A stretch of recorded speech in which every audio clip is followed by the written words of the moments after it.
Soyez toutes et toutes très cordialement les bienvenus dans cette belle cathédrale de Verture où nous sommes rassemblés ce matin.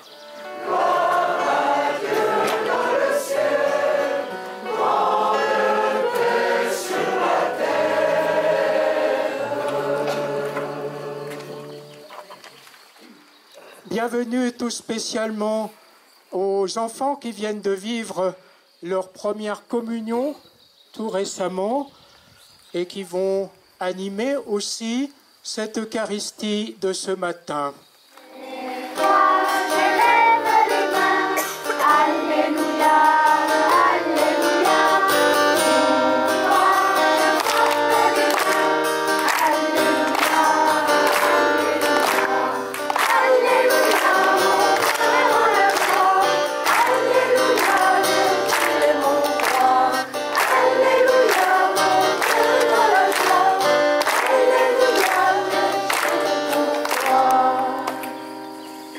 Nous sommes heureux de nous retrouver pour ce jour de fête, car le Christ se donne à nous sous la forme du pain et du vin, et il nous invite à devenir aussi son propre corps.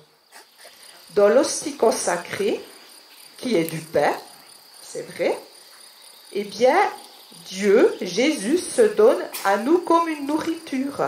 Alors, pas une nourriture pour notre estomac, car une hostie, c'est vraiment petit.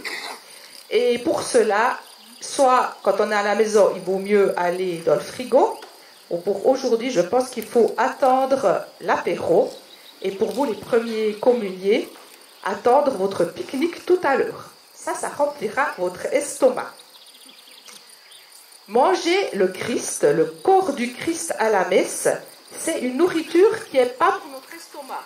C'est une nourriture pourquoi, à votre avis? Si ça ne remplit pas notre estomac, ça remplit notre cœur. C'est juste, c'est une nourriture, ce qu'on appelle spirituelle. Jésus nous donne son corps, ça veut dire qu'il nous donne sa vie, sa présence, tout son amour dans ce petit bout de pain qu'est l'hostie consacrée. Et c'est pour une autre fin que notre estomac. C'est pour notre fin d'aimer et d'être aimé. Parce qu'on a besoin d'aimer, d'être aimé.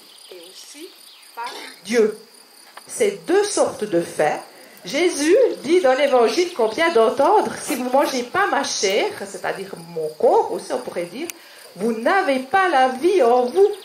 Jésus dit aussi, mon corps est la vraie nourriture. Alors qu'on soit un enfant, qu'on soit jeune, qu'on soit vieux, on a besoin toute notre vie de manger. De manger pour remplir notre estomac, pour vivre, et aussi on a besoin de manger le corps du Christ pour remplir notre cœur et rendre notre cœur toujours plus fort d'amour. Ça tape quand même assez fort maintenant. Heureusement que je ne suis pas encore chauve. Alors, pour continuer avec cette joie de nous retrouver ensemble, je vous invite au nom du conseil de paroisse Seigneur-Léger-Les Pomerats à rester encore un moment après cette célébration pour partager un verre d'amitié et puis continuer à causer, à renforcer nos liens mutuels et toujours aller de l'avant dans la relation à l'autre. Merci à vous, chers enfants, qui avez reçu votre première communion il y a quelques semaines. Revenez toujours, tenez toujours la main de papa, de maman, de grand-papa, de grand-maman quand ils viennent à l'église pour la messe. Venez aussi parce que Jésus, votre ami, vous y donne rendez-vous. Enfin, merci à toutes les personnes qui ont contribué à la réussite de cette célébration.